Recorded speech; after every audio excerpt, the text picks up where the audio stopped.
3/4 of this bed is elephant garlic, and I sowed radish seeds in here early, and we have multiple leaves coming already. It's only because I protected this bed with a row cover when we had some pretty extremely cold temperatures, and so we're ahead of the game a little bit because I protected them. And now we have little bitty carrots coming up because I sowed carrot seeds in here too.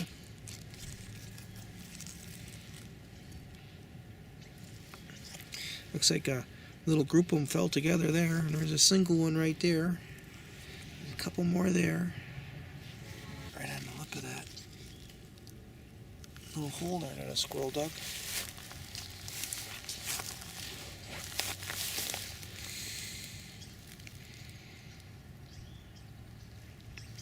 I guess there's some teeny ones right there. There, right there. Well, we'll just wait. More radishes. Now I'm highlighting this bed has 3 different species of plants in it. Radishes, carrots, and elephant garlic.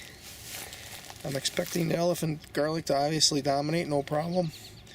The radishes, those are 50-60 day radishes, and we've already got a pretty good start on them. I don't expect the radishes to affect the elephant garlic any. The carrots, they can grow in the shade of the elephant garlic until I pick them.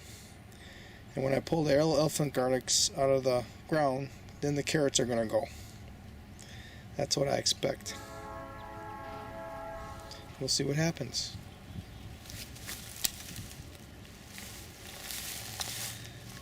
Here we got a small bed of garlic that I actually got the cloves from overwintering in the back. They were clustered together. So this is some really old garlic that was growing in place for about 20 years.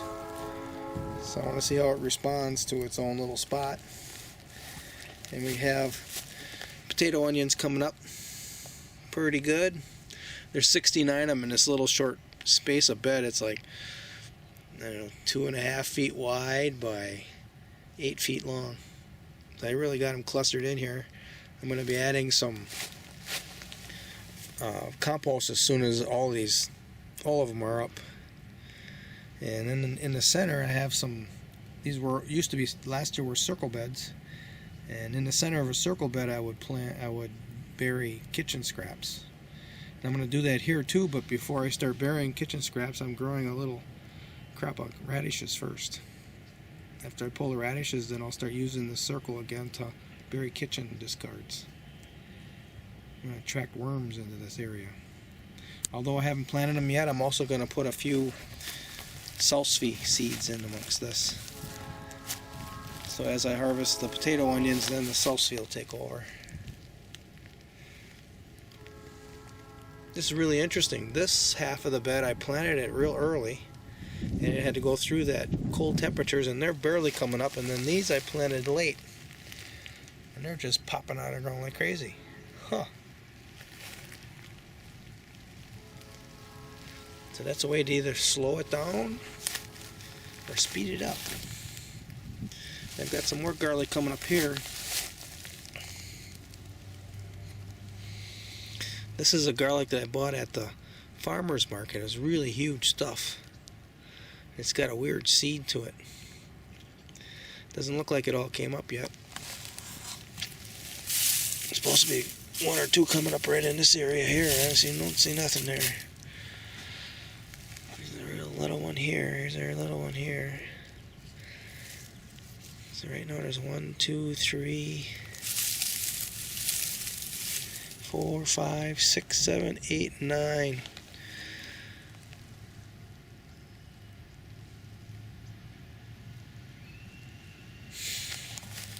This is gray shallots. They were actually growing in really thick clusters, and I broke them apart early this spring. I planted the rest of them over there as a lineup, right along the honeyberries and gooseberries. I spread some straw around the perimeter here and amongst the bushes and the trees, We haven't had rain for a while, so now I'm going to use the straw to preserve moisture. If we were getting a lot of rain, then I wouldn't put the straw out. I haven't put any straw in the beds because I'm planting more seeds yet. Especially I got to get the carrots to go here.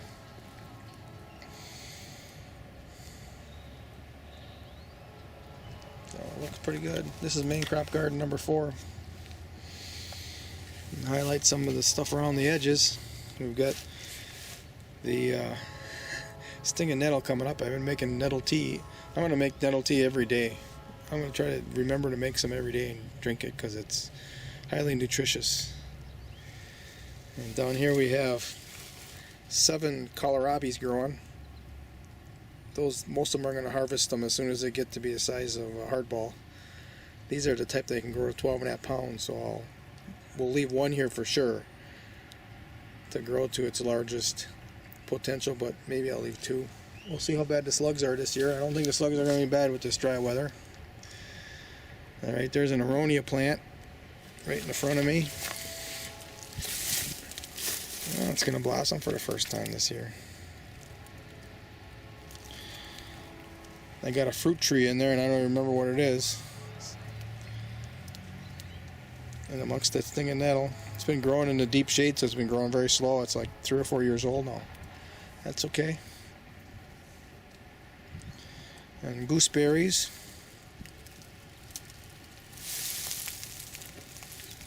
I'm pretty sure these are captivator.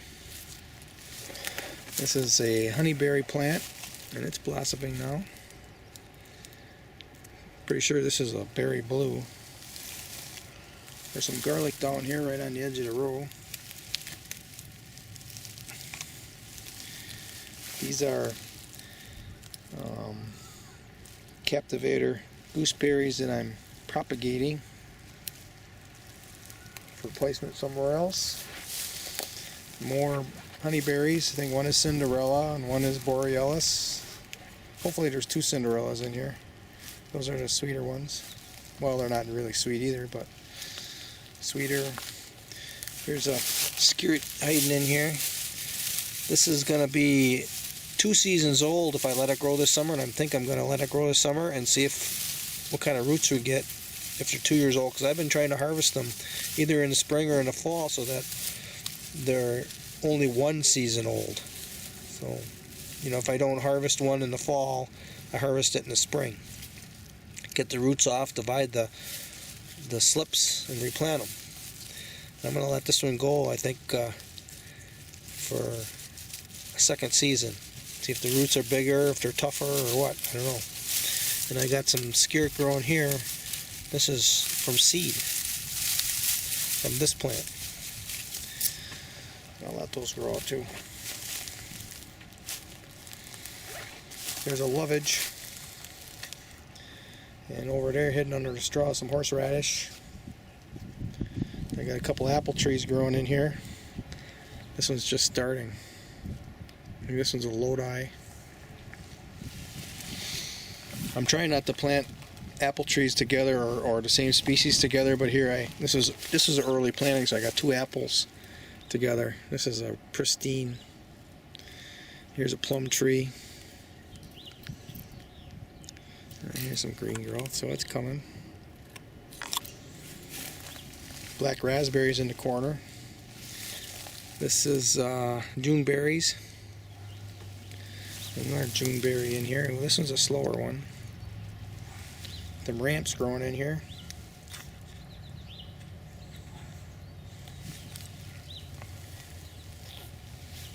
Then we have some higher end honeyberries that cost pretty good money, and you can't even find them anymore. I was looking at websites. Every year I buy 1 or 2, and you can't even find any for sale. You know, the ones I have already I can find, but anything that's different than what I have. So we've got a series of honeyberries, gooseberries, honeyberries, gooseberries, and behind that are bush cherries. And this is a Houghton. I had that delivered as a real small plant, and I've been tip layering and branch layering as it's growing. So now it starts, I think, right there. That's part of the Houghton right there, and that whole thing is the whole stretch is all Houghton. So I'll be digging some of that out and transplanting it. That was a pretty sweet berry. So we'll let that go. There's a dwarf apple tree that my son just planted in the corner over there. There was a plum tree that got girdled, so he took it out of there, dug it out, and put that apple tree in its place. There's a grape here that keeps dying back every year. I don't know if it's going to come up this year or not. There's one lone Cossack kohlrabi in here. Where is that thing? Can't focus. Oh, right there's a leaf. I'll let that thistle grow for the goldfinch. And that's it. There's another skirt. This is a skirt that came up from seed 2 years ago, so that's a second year plant there. Coming out from seed, you know, the first year they're just barely, just little thin roots on them. So now we'll see if the second year, if they have harvestable roots. You don't even have to grow any from seed because they propagate so easily by just the slips. Here's another one. So we'll see how they go. Here's a potato one they're growing right into the garlic. We'll see if it affects them. Right there. Garlic all around it.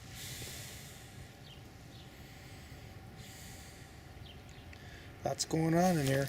This is approximately 15 feet by 15 feet. Main crop garden number 4.